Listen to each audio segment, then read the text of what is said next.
SSFന്റെ വിദ്യാർത്ഥികളോട്, എന്റെ കരളിന്റെ ഘട്ടങ്ങളായ യുവാക്കളോട് എനിക്ക് പറയാനുള്ളത്, കുട്ടികളെ കൃത്യമായി നിങ്ങൾ നിസ്കരിക്കുക, ജമാഅത്തായി തന്നെ നിസ്കരിക്കുക.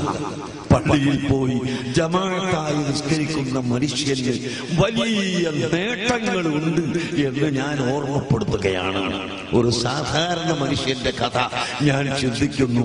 ഒരു സാധാരണ മനുഷ്യനായിരുന്നു ഒരാളാണ്.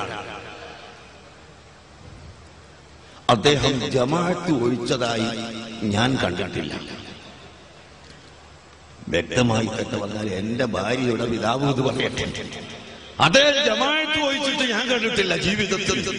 എല്ലാ സമയത്തും ജമാഅത്തിന് പോകും. എന്നിട്ട് അദ്ദേഹത്തിനുണ്ടായ ഒരു ഗുണം ഞാനിങ്ങനെ ആലോചിച്ചു. മരിക്കുന്ന ദിവസം മർക്കസ് സഖാഫത്തി സുന്നിയുടെ ഹോസ്പിറ്റൽ പൂനൂരിൽ, മദീനത്തു നിന്നുള്ള ഹോസ്പിറ്റൽ കിടക്കുന്നു. ഞാനും അവയനത്ത് തങ്ങളും രാത്രി മഗ്‌രിബിന് ശേഷം അവിടെ എത്തിയപ്പോൾ ഞങ്ങളോട് പറയുന്നു, നിങ്ങൾ രണ്ടാളും വരാൻ കാത്തിരിക്കുകയാണ്. എന്നെ മഗ്‌രിബിന് തന്നെ ഇവരൊക്കെ പറഞ്ഞേക്കാൻ തീരുമാനിച്ചിരിക്കുന്നു. പക്ഷേ നിങ്ങൾ രണ്ടാളും വരാൻ കാത്തിരിക്കുകയായിരുന്നു. ഇനി എനിക്ക് പോകാം എന്ന് പറഞ്ഞിട്ട് ലാ ഇലാഹ ഇല്ലല്ലാഹ് പറഞ്ഞുകൊണ്ട് മരിച്ചുപോയി. എന്താണതിന് കാരണം?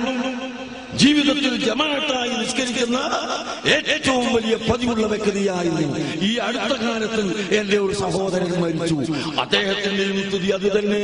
മരിക്കുന്നതിന്റെ 5 മിനിറ്റ് മുമ്പ് എല്ലാ കുടുംബങ്ങളെയും വിളിച്ചു വരുത്തി വസിയത്ത് ചെയ്ത് ഞാനിതാ മരിക്കുന്നു എന്ന് പറഞ്ഞുകൊണ്ട് ലാ ഇലാഹ ഇല്ലല്ലാഹ് എന്ന ഉച്ചത്തിൽ പറഞ്ഞു മരിച്ചുപോയി.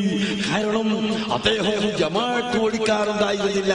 അതുകൊണ്ട് എന്റെ SSFന്റെ വിദ്യാർത്ഥികളെ, സഹോദരങ്ങളെ, നിസ്കരിക്കുന്നത് ജമാഅത്തായി തന്നെ നിസ്കരിക്കാൻ നിങ്ങൾ ഉത്സാഹിക്കണം. നിങ്ങൾ സുന്നത്ത് നിസ്കരിക്കണം, തഹജ്ജുദ് നിസ്കരിക്കണം. ബഹുമാനപ്പെട്ട ഇമാമുന ശാഫിഈ റളിയല്ലാഹു അൻഹു 7 വയസ്സായ സമയത്ത് പരിശുദ്ധ ഖുർആൻ മനഃപ്പാഠമാക്കുകയും ഇമാം മാലിക് തങ്ങളുടെ മുവത്ത മനഃപ്പാഠമാക്കുകയും ചെയ്തിട്ട് ഇമാം മാലിക് തങ്ങളുടെ അടുക്കൽ പഠിക്കാൻ പോയ ചരിത്രം നിങ്ങൾ കേട്ട് കാണും. 7 വയസ്സ് മാത്രം. ആ സമയത്ത് രാത്രി ഒരൽപ്പം വെള്ളം കിടക്കുന്ന കട്ടിലിന്റെ ചോട്ടിൽ വെച്ചു. സുബഹിയായപ്പോൾ വെള്ളം ഉപയോഗിച്ചിട്ടില്ല. ശാഫി ഇമാം രാത്രി നിസ്കരിച്ചിട്ടില്ല എന്ന അർത്ഥം. ഇമാം മാലിക് റളിയല്ലാഹു അൻഹു അത് കണ്ട ഉടനെ തന്നെ സുബ്ഹാനല്ലാഹ് സുബ്ഹാനല്ലാഹ് മുതഅല്ലിമുൻ യത്റുകു തഹജ്ജുദ, ഒരു മുതഅല്ലിം തഹജ്ജുദ് ഉപേക്ഷിക്കുകയോ എന്ന് ചോദിച്ചു. ബഹുമാനപ്പെട്ട ഇമാമുന ശാഫിഈ റളിയല്ലാഹു അൻഹു പറയുന്നു, എന്റെ ഗുരുനാഥന്റെ ആ വാക്ക് എന്റെ നെഞ്ചിലേക്ക് തറച്ചുപോയി, അമ്പ് തറച്ചതുപോലെ തറച്ചുപോയി. അതുകൊണ്ട് പ്രിയപ്പെട്ട സഹോദരങ്ങളെ, മൗത്തിന്റെ രാത്രി പോലും തഹജ്ജുദ് നിസ്കരിച്ചിട്ടാണ് ബഹുമാനപ്പെട്ട ഇമാമുന ശാഫിഈ റളിയല്ലാഹു അൻഹു ഈ ലോകത്തോട് യാത്ര പറഞ്ഞിട്ടുള്ളത് എന്ന് നിങ്ങൾ മനസ്സിലാക്കണം. അതുകൊണ്ട് ആ സുന്നത്ത് നിസ്കാരം, തഹജ്ജുദ് നിസ്കാരം, മറ്റുള്ള നിസ്കാരം, ഇതിലൊക്കെ SSF വിദ്യാർത്ഥികളെ നിങ്ങൾ മാതൃകയാവണം. ഞാനും നിങ്ങളും മാതൃകയാവണം. അല്ലാഹുവിന് വഴിപ്പെടണം. നമ്മൾ ചെയ്യാത്ത കാര്യം ജനങ്ങളോട് പറഞ്ഞാൽ അത് ജനങ്ങളിൽ ഫലപ്രദമാവുകയില്ല. അതുപോലെ തെറ്റുകുറ്റങ്ങളിൽ നിന്ന് നാം പൂർണ്ണമായും മുക്തമാവാതെ തെറ്റ് ചെയ്യരുതെന്ന് മറ്റുള്ളവരോട് പറഞ്ഞാൽ അത് ഫലിക്കുകയില്ല.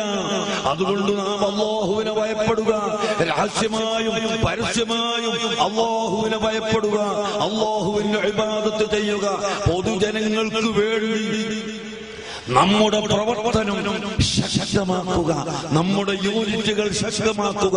അഹ്ലുസുന്നത്തി വൽ ജമാഅത്തിന്റെ ആശയങ്ങളും ആദർശങ്ങളും എന്താണ് എന്ന് നിങ്ങൾ പഠിക്കണം. മറുകക്ഷികൾ ഒന്നും പഠിക്കാതെ ചില 1, 2, 4 ചോദ്യങ്ങളും അതിന്റെ മറുപടികളും മാത്രം പറഞ്ഞുകൊണ്ട് അവർ സുന്നികളെ കബളിപ്പിക്കുന്നുവെങ്കിൽ അതിൽ നമ്മുടെ ജനങ്ങൾ പെട്ടുപോകാതിരിക്കാൻ, നമ്മുടെ സാധാരണ സാധാരണക്കാരായ ജനങ്ങൾക്ക് SYS-ന്റെയും SSF-ന്റെയും പ്രവർത്തകർക്ക് സുന്നത്ത് ജമാഅത്ത് പഠിപ്പിച്ചു കൊടുക്കാൻ നിങ്ങൾ ഉത്സാഹിക്കണം. സയ്യിദുനാ റസൂലുള്ളാഹി സ്വല്ലല്ലാഹു അലൈഹി വസല്ലം തങ്ങളുടെ മേൽ സ്വലാത്ത് വർദ്ധിപ്പിക്കണമെന്ന് അവസാനമായി പറഞ്ഞു.